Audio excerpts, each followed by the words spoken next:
this portion out though. So, okay. All right.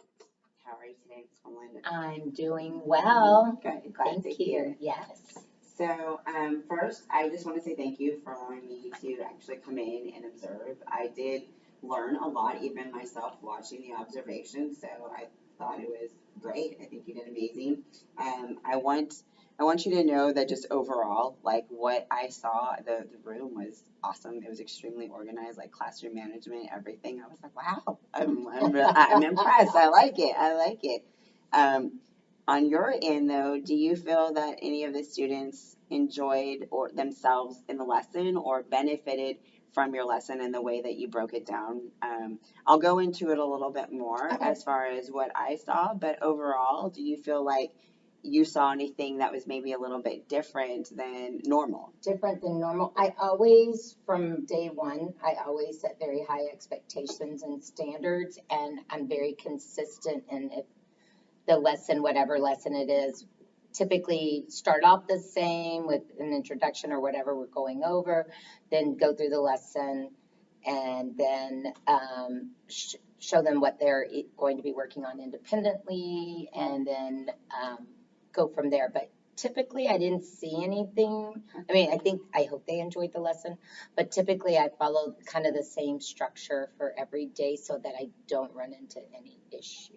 Okay, so overall it was kind of what you've seen typically, Yes. and they're used to that routine, Yes. and that's something that you've kind of start from day one. How, with that being said, and like I said, classroom management, I thought it was great. It was amazing. How do you implement that at the beginning of the year, and how does it progress throughout the year for you? So again, I mean, from day one, I make sure that I do set high expectations. They know that every day when they can't come in the room, they have to follow the routine. They put their things away. They get whichever group is getting new books that morning, they get that.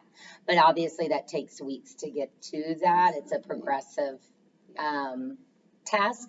But I don't know. I've just always been, this is what we do. These are the expectations.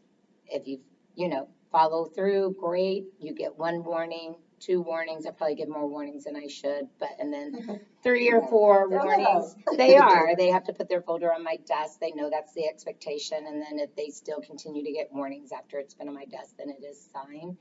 But I don't know.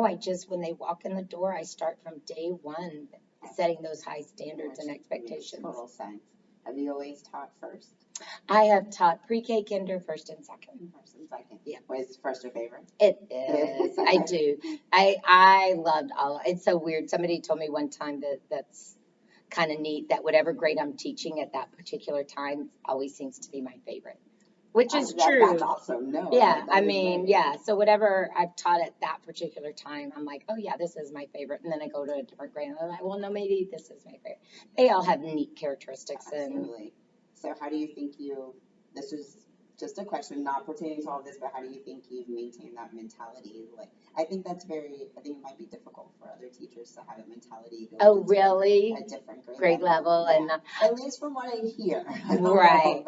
I don't know how I would feel if I was put in 3rd, 4th, or 5th. I may not have that same mentality, but I don't know. I've had a heart for the babies from day one. I taught kinder for 11 years, and that was my first experience was kinder, and so I think that's always been kind of the babies have always kind of been just my favorite.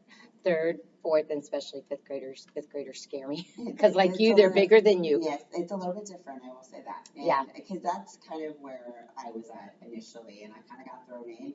It's I enjoy it. I enjoy 3rd, 4th, and 5th, but it was not my go-to. I will say that too. I like the babies as well. So I understand completely. So I just have a few questions that I'm going to ask over what I observed, but it's mainly just to see where you're at, to see what you're thinking about, and as far as the lesson, and just to go over it, nothing else like that. So what I observed was basically a writing and a reading block. And you had, I believe I had it broken down here. I'll look for it. 4 groups. So you had them broken down into 4 groups from what I remember. So, and I think in one group was with you at basically the half table like Yes. this. And I think everybody else was like a writing station Mhm. or I didn't fully get to see with the other two. I don't know. So what I do is that's how I work my rotations, Okay. so that I work with every group every day. Because I know some people don't always work with their high readers every day, but I do just because they love it. No, And I tried it one time not having them, and they were not happy about it. So I do 4 rotations, depending on how many kids I have, 4 to 5 rotations. And one is always working with me. Another one is working on their spelling words. A third is read to themselves. And then the fourth one, it should have been a literacy block, but it's not a literacy block because we had to get in the ST math. They had to have it 15 minutes daily. So the only way I was going to work it into my daily routine or into the day was to put it as a rotation. So you adjust fairly well, I assume, and it looked like that. Even observing, that's one of the things that I saw in just that short. Well, I think it was an hour total, but that you you do monitor and adjust really Yes. well. Is that just something that's maybe over experience over I time, think so. over years? I think so, because I look back to the first couple of years I taught, and it's like, oh my gosh, I did them such a disservice. But it's hard. It's I so think that's hard. one of the hardest things to like refine. At least It for is. me, I try, and then when you're really trying, that was going to be my next question. When you're small group, so you work with all of them basically in a Yes. small group. Yes.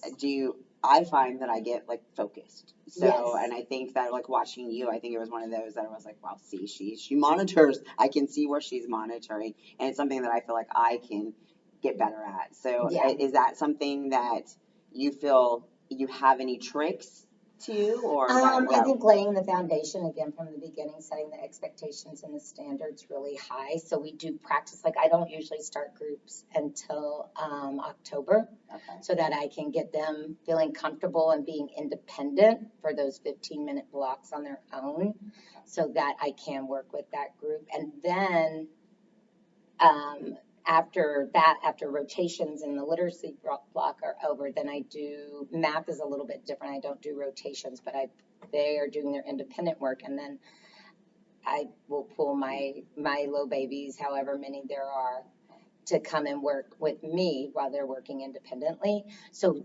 establishing that independence is what I work on from the beginning until probably the end of the first 9 weeks, just to know, because they know if I'm working with a group, they're not allowed to come up and interrupt. They have people through, I always assign peer leaders every week, so they know they can ask a peer leader if they have a question, and if they can't answer, then they can go ask on somebody else.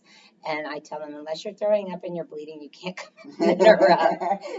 And hey, but they know, right? But they know, and they know yeah. the procedures. So. Yeah, and they know the procedures, they know what's expected, and they're really good about following it. Well, even with that, you were extremely compassionate too in the lesson, so it's not like one of those things where it's like I didn't see where they had like any fear or anything or apprehension to go to you. Even they know they know the limits, and they know that they can trust you.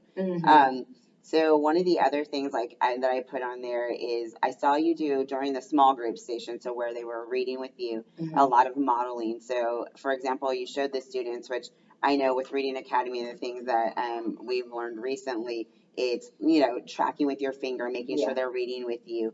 Do you find that is something that I would assume, implement all the time, or does that, because I did see that also you do have some of maybe the special education babies, you're the inclusion teacher. Yes. So do you find that works for across the board, or do you feel like you have to adjust a little bit? I adjust accordingly, yeah. Okay. So, I mean, if that's what they need, then that's what we'll do. If they need the really structured monitoring and the structured format, then yeah, absolutely. I'll do that for whatever group it is. So like this year, I actually have 2 groups that I have to do that with. Okay. So part of it is the inclusion aspect of it, but I have 2 groups that I have to do that with this year, which I've never had to do 2 groups like that. So where it was very structured and very, defined. But yeah, I mean, whatever it is that they need, I'll do. And like with my high group this year, we started in January, started doing research. and they have absolutely loved it. And dictionary skills, oh my gosh, they love that too. And it's amazing how they don't use a dictionary because nobody uses dictionary. But you need to know that, if you have to use one, and they love it. So that's very cool. No, that's awesome. I mean, I could see it, and you could see where the differentiation that you were using.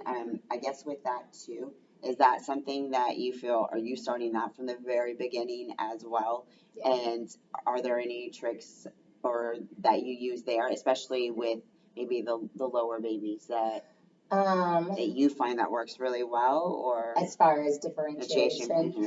I do always pull those lower babies, which you can pick them out pretty quickly, and they start from the very beginning working with me in small group on whatever it is that we're doing, and then that also gives me more information. Do we possibly need to go the RTI process? Or is it lack of exposure? Is it maybe something more? Do they need to be tested? What is it? And so pulling those low babies and working with them from the very beginning gives me that information, I feel like, much quicker and more in depth than if I wasn't pulling them from the very beginning. That makes sense.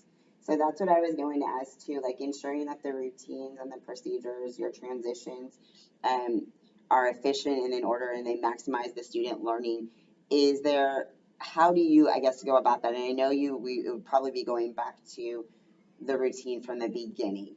How do you find that you make that efficient, I guess, for, again, differentiation for maybe those lower babies? I know you explained with your higher level as well. So it sounds like you have a pretty big difference. I do. How does that work for you? This year was the biggest difference of all. Okay. I mean, the biggest gap between, because like I was looking at MAP scores yesterday to send home, and I had half my class were 95th to 99th percentile, and the other half was 11th down to first percentile. So, and it was really weird this year. I didn't have any bubble kids, which is very unusual. You always have some bubble kids. And those are the ones I probably worry about the most because I don't want them to fall behind, but I don't want to push them too hard. But I didn't have any bubble kids. So looking back, that was a huge help this year because I knew I could teach and send these out, half the class out to be independent. And then the other half got pulled with me and worked in small group. So that was super helpful. In the beginning, I was like, I was not exactly sure I was going to do, how am I going to do this with there being such this wide gap in between abilities, but it really worked out very well. Okay. Yeah. Is there, and I guess with your years of experience, do you find that anything at the beginning of the year, do you do like assessments right away? Or we tend your to. Own, we tend to. Like I always, and again, you can pick them out pretty quickly, but I always do letter sound assessments just to see who knows what, and then that kind of helps to break groups apart. I've always done F&P, but after listening to, have you heard the Sold a Story podcast? Yeah. After listening to that, I if I was coming back, I would do things so differently. But that was an eye opener, and now I feel like I did some of my kids a disservice. But it is what it is. Yeah, I was just gonna say, I mean, it is, but at the time, I'm sure it was all good. Yeah, I mean, but I will say, I mean, because of my kinder background, I always taught phonics, always, regardless. I mean, not to those high kids, but those little babies, I was always teaching phonics. I was always having them sound out. But the F&P, I mean, it makes sense now that, it's not decodable, it's not, and again, they're just memorizing it, and not a great skill. Need to learn to read. So, anyway. How do you feel? I mean, so for me, third, but special education and in that world too. Obviously, like you're saying, it's phonics, and I feel like it's repetitive over and over, and that's what they need. Do you feel like that's something that's repetitive right now for you in the classroom, especially with those lower babies? And how do you adjust there, or was it just easier this year because it was such a drastic difference? It was such a drastic difference, and then within those low babies, then Harriet and I split that big group into 2 more groups. So we were switching groups back and forth and switching kids on a regular basis, trying to get them, well, this one needs this skill, but not this skill. And so it was just a constant motion, which it should be fluid. Awesome. Yeah, it should be fluid motion. How do you feel you've developed that co-teach model that you've implemented with parents? She's she's so amazing. I love working with, well, and I was telling her, this is our 3rd year together. So the first year she came in, and I'd been doing this for 8 years. Is that right? 8 years. And I had never had anybody on a regular basis show up in the room. I mean, they were pulled here, there, and everywhere, which is totally understandable. And so when she kept coming in every day at the same time, I'm like, wow. I like this. Yeah, what are you doing here again? But working with her has been just so amazing, and we work really, really well together, and we just get it. We can see what one is seeing, the other one typically has seen as well. So that just gives you reinforcement that the track you're on is the same track somebody else is on. And if one of us says, well, I saw this, well, I didn't see that, we'll keep an eye out for it, let me know, things like that. So it's been great working with her. Definitely communication. It is. And I mean, I love working with her. But you got to have the right fit. I think so, and I think that makes a huge difference, and that's what I was going to ask next. Like, do you feel that at the beginning of the year, or is that something, did y'all approach it differently maybe at the beginning of the year? I think this year was a little different because we knew we had some really high needs coming in, and so we knew how we had done it the past 2 years was not going to work this year, that we were going to adjust because the needs are so high. And then as the year progressed, I mean, we started with 4 on the grade level, and we're up to 13 on the grade level now. Because we just kept getting them in, and we're like, they need to be tested. Yeah. They need to be tested. They need to be tested. So it ended up being 13, which was a big jump from 4. It was interesting this year. That's crazy. Yeah, it was. Seem to have handled it really well, and it's one of those where it was kind of mesmerizing. She kept telling me, she's like, no, we got another. I'm like, how are y'all doing that? And then just how y'all mesh, I think, makes a huge difference. Huge difference. Do you think she maybe approached anything differently on the co-teach side? I don't know, because the 2 really high needs, she worked with them in kinder. Okay. So she knew what was coming up, right? And I think that made a huge difference because I don't think I realized the extent of their needs and how consuming it would be, but she knew. So that was very helpful that she had already worked with them in kinder. Yeah, heads up kind of thing. Yeah, exactly. Okay. One of the other things, so on your stations, can you just tell me a little bit more on how you developed maybe the stations that you have at that time and why? So it started off as Daily 5. I don't know if you're familiar with that. I can't even tell you who wrote the book, but it's a Daily 5 Daily 5 book. And it just teaches you how, you remember how you would make stations, and then like every other week you would have to change out everything. And it was overwhelming. Yes. And that's why I asked this question. Yes, it was so overwhelming. So I was teaching at Stone Oak Elementary at the time, and one of the teachers there was like, over the summer, she goes, guys, we've got to do this. She read the book. She goes, this is what we need to start doing. So I did not implement it when I was there because I had been home for 9 years. So it was only my 2nd year back, and I was just overwhelmed. I'm like, I need to stay with what I know. I can't implement something new right now. But I watched her and talked to her, and then I got the book and read it. And then when we opened the school, I was teaching 2nd grade. So we as a team had decided we were going to try this Daily 5 rotations. And it's their work on spelling, read to self, read with a buddy, which I took that one out immediately. Did not go well. Yeah. Work on writing and then listen to reading. I think that's what it was. So the first year I implemented it correctly and I did not change anything, but it gave me an idea to know those are some things I did not like. Like I didn't like read with a buddy, and I'm sure some classes did it great. My class at the time could not handle it. And it wasn't read with a buddy, it was play with a buddy is what it was. Yeah. So I took that one out. And then just through the years, depending upon the group, I've changed and added different things. So like this year is the first year that I had the math station in there. I've never done the math station before. Work on writing, I've done that throughout the years, a lot of different ways. Free write, I would give them a prompt.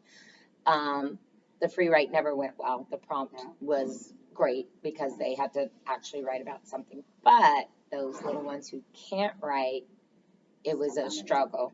And then they would act out because then they didn't, they couldn't do it. So, yeah, I changed it according to my group, kind of, but I've always had, work with me has always been one of them. Read to self has always been one of them. And then the spelling has always been one. So I've always had those three basic ones. And then because in the daily 5 rotations, working with the teacher is not one of the rotations. And I'm like, wait a minute, I need to pull them. I need to pull them. Yeah, it has to be because that was the year where I didn't pull everybody. And my high kids got really upset. They're like, we see you once a week. And I'm like, I'm so sorry. And they didn't, and I'm like, that's not fair to them. No. Just because they can read doesn't mean they don't get to work with me. Exactly. No, and I could see that. And they absolutely loved it. I think at the end of small groups, when you were finishing up everything, one of the things that I thought was the coolest, and I know every teacher has their way of doing things, but you had them, whatever they wrote, you had them come up to you, and you read each one of theirs, though. Yeah. And you could see it. Like, if one of them didn't get a chance to get to you, they were going to be heartbroken. They were waiting. They were super excited. And you read them. You literally read each one of them. Yeah. And I know, I mean, I guess some people might say that that's time consuming, but at the same time, like you said, you've seen it, you've learned your students, and it was one of those where it was like, oh, it was important to them. It was very important to them, and I think that was awesome. I thought that part was amazing. I think the prompt that I have on here was, why do birds have wings? I don't know. Yeah. I love the prompt too. Yeah, it was something on Teachers Pay Teacher that Hartzog bought and let me have, and it's got a prompt for every week, and Monday through Thursday, and then Friday's always free write. So, and they love it, and I don't have to think of anything. I just pull it up and we go, and it's nice. It's like week 1 through 36 or 37. So it's a great. No, they seem to really like it, but like you said, I mean, you're monitoring and adjusting that I saw even there. Like you can see, like they like prompts and they do better with prompts. They do better. How does their free write? Have they gotten better with that top group is amazing. They'll write all day long if I let them, but it's the lower ones that really struggle with it. And that's just kind of across the board through the years because they don't want to write because they know it's hard for them. Yeah, it's discouraging. It is. How do you check on students' understanding during your lesson? Do you wait for, because I know you have a small group, so that's probably more self-evident in the small group when you're checking for understanding. Is it more of like at the end when you have the small group and it's just seeing their work at the end, or how do you typically with those stations? Oh, with the stations, just checking it at the end, and I mean, when you're sitting there, you can kind of see, oh, we're not getting it, and there are times like where the small group, all of them get it except maybe 1 or 2 will finish up. I'll send those off and then I'll work one-on-one with that 1 or 2 to kind of help reinforce and help them along.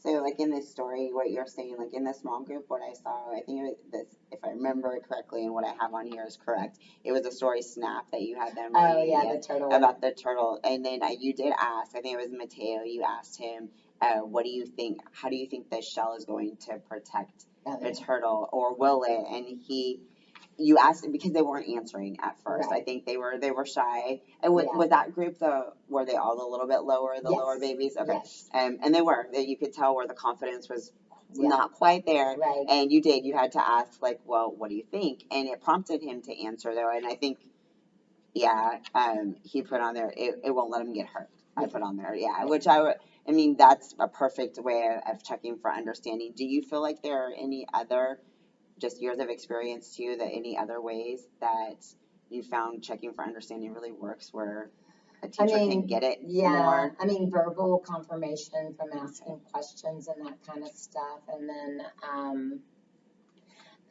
and it's hard because the low babies, Yeah. their verbal abilities aren't quite up to where, you want them to be. So answering verbally is tough, but then also writing answer. Like an exit ticket or something. Right. That's hard. Yeah, it's hard on them. So what I try to do is just spark up those conversations and get them talking. Because from my experience, I have found if I can get them talking, if they can trust me enough to talk to me, it's time for lunch.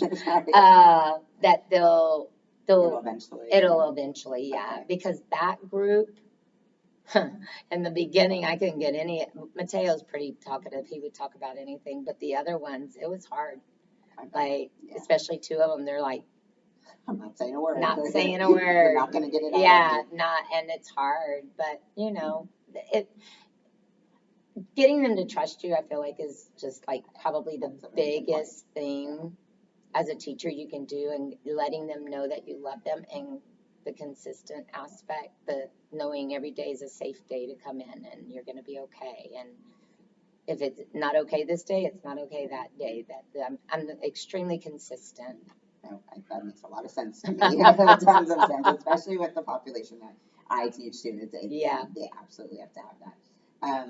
Do you feel like maybe, do you do anything different for your higher level babies, like the ones that are maybe could potentially write like an exit ticket or something like that? Do you do anything? I haven't had them write an exit ticket as such, but yeah, the questioning is much higher and more in depth, and a lot of open-ended questions. That's when it gets really tough too, is when you quit giving them the right or wrong answer and you start giving them open-ended, and you're like, okay, well, why? Or like, wait a minute, you're not supposed to ask that question. Yeah, you're not supposed to ask that question. So yeah, but those are fun too when you start doing the open-ended questions, and you're like, wow, I didn't think about that. Exactly. Yeah. Okay. Yeah. And what about like this, like student feedback, like adjusting your instruction to that? Is it something that you feel like you can implement within the lesson that day, or do you kind of take feedback and then kind of adjust the next day, or go over the lesson? I adjust that day, yeah. Okay. So I'll go through the lesson in a whole group, and then I'll come back, and then I'll go through each individual thing of what they're going to do independently. And I'll explain it again a second time, and then I'll say, does anybody have questions about this part? And if they do, then I'll answer those, and they'll go through each section again. So each section is gone through twice. One just in general overview, and then the next time when I go over like question number 2, does anybody have, is there anything you don't understand? Do you have questions about this or whatever? Just to break it down, because if you say, so does anybody have questions? And they're all like staring at you, and then I'm like, yeah, and then I'm like, so I found through the years, if I do the general overview and then break it down one by one, they will typically ask if they have a question. Okay. So that's awesome. What about, well, I put in here just as a side note, I think we already kind of talked about it, but like the classroom culture, I think they were all very helpful with each other too. But even classroom management, which we talked about a little bit already, but just as a side note, like it was very structured. And now I know why, because it's something that you started from the beginning. And they obviously know the routine. This is what we're doing, and this is how long we're going to do it. But I put that in as a side note because it was very well like maintained. I was like, oh, okay, they all know what they're doing. Yeah, they do. Yeah. How about student engagement and like the impact on student performance? We talked a little bit about that, but do you feel like there's any more or anything else, maybe even in the lesson itself, maybe not over time, but in the lesson itself, where if it's that student engagement, maybe not so much for the small group, but maybe for the kids who are doing their stations, do you feel like that changes for them? Do you feel like if their student engagement is a little further away from you, that it changes their performance at all? Or Yeah, I mean, it depends upon what it is. If it's something that they're enjoying, then I feel like their performance is probably, a little bit, yeah, a little bit higher. And if it's something they're not, so like when I do the earlier rotations, because I couldn't remember when you came in, so I couldn't remember what I was doing. But as we've gone on, I'm like, oh, that was my second. So I do a whole big rotation group in the morning before links, and then after lunch, I do another whole rotation. Oh, okay. So we got rotations going on all the time. I like the rotations. Yeah. So in the morning, the student engagement's probably not where I'd like it to be when they do work on spelling, because it's just I mean, they're just, it's routine, and that is probably not great. It used to be back when we first opened and we had iPads that worked all the time. That, you know, that was their work on spelling, was doing stuff on the iPad. So, yeah, and so it was much more engaging. So like one day they write it in pencil, another day I have red, blue pencils, so they do like consonants in red and consonants in blue and vowels in red. Right. And then we do rainbow writing where they can do crayons and do it all the different colors. And then we go back to pencil on Thursday before the test. So it's not as engaging as it could be probably. But it's practice, and it's, I mean, some things are just, they love doing the read to self. They absolutely love that. And even the ones that can't read, they always have books. Because of meeting with all of them every day, they all have books on their level to read at all times. And so even they have books that they can read, even if it's just a Rebus book or just a picture book. Those are their books. And so so they do those. And then the ST math, we call it penguin math because it's got a little penguin on it. And they absolutely love that. So it's just mainly the spelling that's not quite as engaging as, which is understandable. That led into the question, because I was going to ask about like strategies that you've gathered from maybe where it's not as engaging, or just where they're at, where you're seeing what level they're at, and how you figure that out. But you've answered that question. So there is at one point, I think, like when you were reading, it was the small group, so it was still with the book Snap, and when you were reading with them, one of them, and I believe it was Vicente, where he was just like, okay, and here, and you had to totally redirect that student, and it was difficult, and I think you did at one point try to redirect and still stay engaged with these students, and that didn't work the first couple of times, and you had to totally focus one-on-one with him. And how do you, is that just something over the year that you've learned that with him, or? This is not the first time, but I have not done it very often where I've had two groups within one, because he was originally in that small group doing the exact same books that the other ones were doing, but he was having no part of it, and it was distracting from them. So what I did was they have their books and he has a different book.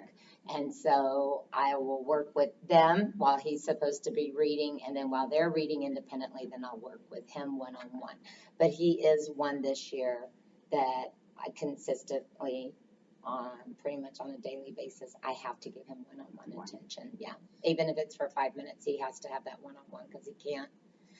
You know the deal. I do, yes. You do know the deal. I totally know that, and that's difficult on the other side if you don't have for you, like if you don't have the co-teach there, and you're having to do that. But that's why I asked that question too, because that was something that you had to kind of go with it and adjust on your own, and that's hard when you have a whole classroom of kids, and that's where it becomes difficult. But at the same time, I mean, some teachers just adjust differently and handle it differently. And what I saw in that, at least that observation, it was handled really well. So that's why I wondered how maybe you got to that point. Is it just over time where you learn that student, or was it one of those where, that's pretty much what I do all the time? Yeah. So with him, it probably, things have changed through the year for him.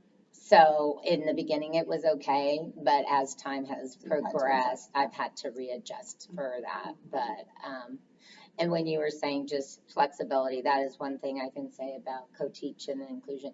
If you're not flexible, it's not going to work. No, I agree with that totally. Yeah, No, you have to be flexible. Yeah. I mean, otherwise, it's not going to work. Yeah, for sure. I totally agree with that. What about like the pacing? I know that we kind of talked about that, touched on it right now, and just adjusting. But as far as what you're saying, being flexible, the pacing of your lesson, how often does that get changed for you? Do you feel like you have to go over the lesson more often than not because of maybe the inclusion? How do you roll with that? Yeah, so like again, if I do the lesson in large group and go over it numerous times, and then when I pull my small group, then we'll go over it again and do So it on a it's the much same slow, thing. yeah, much slower pace. I just want to make sure those kids who are going to be working independently completely understand everything that's going on, so they can be independent while I go and work with the other Absolutely. group. Yeah, awesome. So what about, we talked a little bit about differentiation, and one of the things that I put in here is how do you ensure, maybe because we've talked about like the small group and where you're able to adjust because you know exactly what's going on at the tables or the other stations as far as like the activities. Do you feel like those they're able to be engaged the entire time? Have you noticed that maybe at the stations there's not as much engagement and you have to give levels of whatever the lesson is, or Well, again, in years past, when I've had that group of bubble kids, that was a whole different ballgame because these are independent, you're working with these, and then you're bubble kids. So, I mean, in years past, what I would try to do is send those bubble kids out on their own to be independent, but they knew if they were having any issues, they could come straight to me, and I would make sure they had a seat at the table for me to work with them. okay. So that, but again, this year it's been so lopsided, I didn't have to do that. But in the years past, it's always been if you need help, come see me. And that Right. was kind of the routine Right, procedure, and then you would right. help them there. Because in the morning with those rotations they don't need any help from me. They've Okay. been taught how to do them. They can do them all independently. It's repetitive, so it's something that they do every day. Okay. Yeah, there's no instruction on that one, they know. But when it comes to math or reading, if we're doing something, a reading assignment or a math or science or social studies, they all know that if there's a issue, come sit down and we'll make room for you at the table and we'll move on. Yeah, that makes sense. I think there was one where he was just, it was, and I know Vicente was maybe a little bit different, but where he knew he didn't understand something even at that, just the way that you took the time. So I can see where that tactic would work, and if they need help, they come and sit down and you would be able to help them. What about your students taking ownership in their own learning? Do you feel like that's something? It sounds like they probably do, but do you feel like over time you were able to, I guess not necessarily adjust? Were they able to do that from day one, or were they good? And I know because inclusion too, there's some kids that are probably still not willing to take ownership. How have you felt maybe over the years where that's something that you're able to really get out of the kids? Yeah, I mean, it does take time, in my opinion, because when they first come in, they're nervous already. And I mean, it's all new. So I feel like that takes time. I always see a really big jump overall in the kids when we come back after Christmas. They seem more independent. They seem more confident. They seem, like you said, taking ownership of their learning. They're more engaged. I've always seen that. So I always feel like that we're building, and then we get to the top, and then it's not a downhill slide, but it's an independent slide down. So we're working together to get to the top, and come Christmas, they're on their own and they're taking that independent.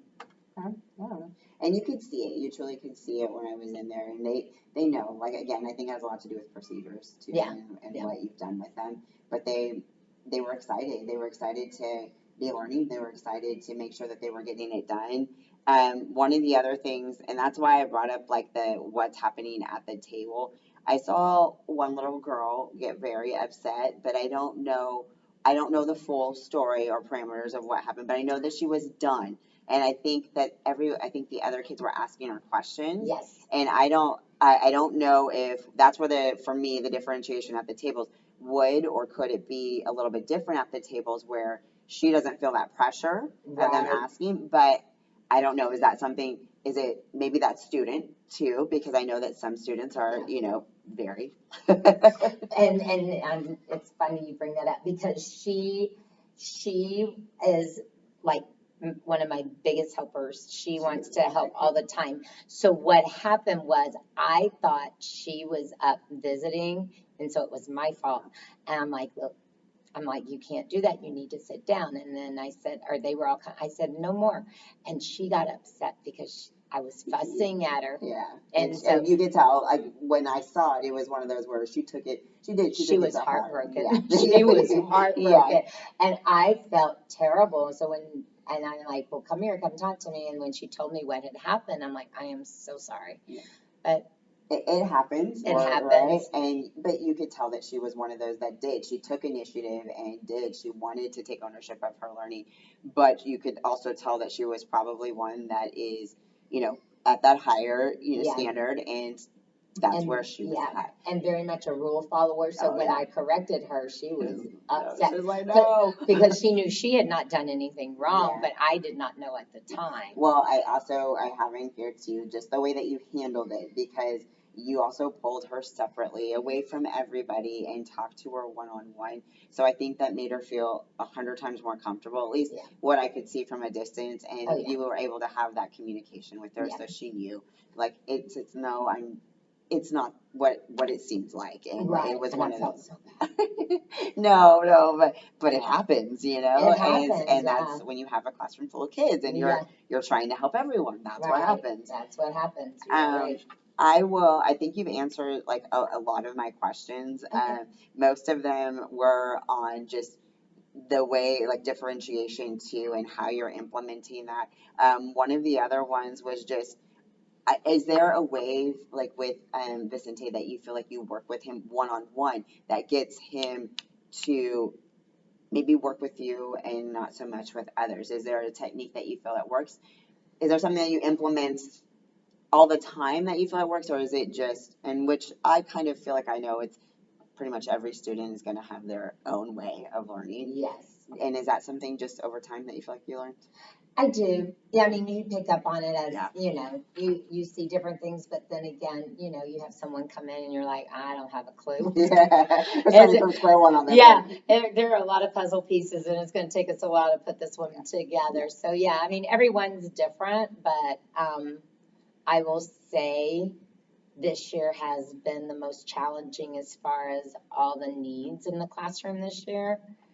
Again, with it being so lopsided, there's been so many things I have learned about myself that I did not know just from working with them after 28 years. You wouldn't think, but yeah, you do, and it's like everybody's different, and so some different things that I didn't know about. Well, that will lead me into my next question, and pretty much towards the end, but with the things that you've learned about yourself, maybe this particular lesson, and maybe even after us talking, is there something that you feel like maybe you would either change or implement into a lesson that's similar?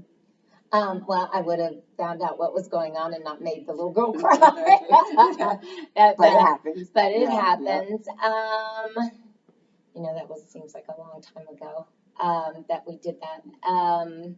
I mean, there's always room for change no matter what. I'm sure if you had recorded me and I watched the lesson, I would go, oh, I shouldn't have done that, or I should have done this, or I can do better with that. So it's hard to say exactly what it would be, but I am 100% sure if I saw a video recording of that particular lesson or any lesson, there's always room for change and to do better. Yeah, no, absolutely. The only other thoughts are just maybe your thoughts or reflections over all the stuff we talked about today. Do you have any? No, I mean, I guess my biggest thing has always been, and I told all my student teachers this, and I said it at the beginning, they have to trust you. if they don't trust you, they're not going to learn.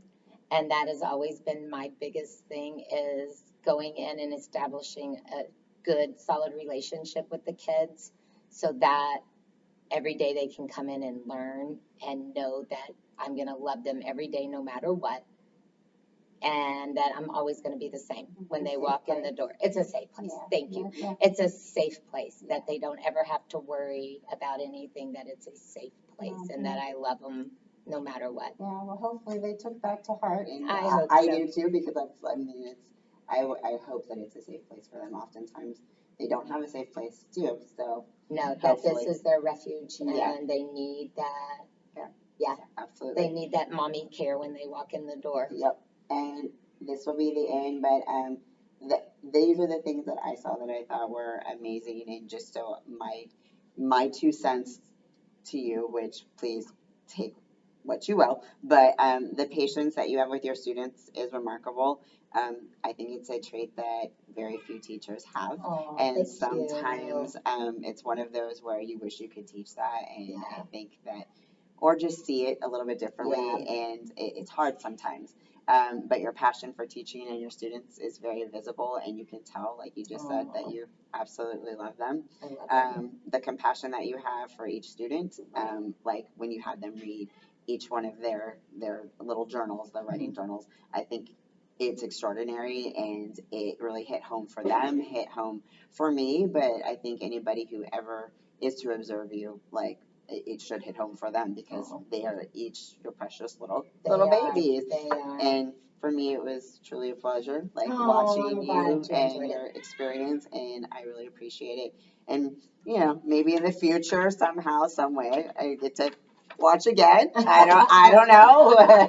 Well, But, consider you're retiring in 4 days or 3 days, yeah, which is crazy. I know. 28 but- years later, Yeah. it's crazy. No, but it was a pleasure watching you. Well, it was a pleasure working with you. I loved it. It Thank was you. fun. Thank you. And again, and I can see just your interaction with the kids, how much you love them and how important they are to you, and how much, again, you have a big heart.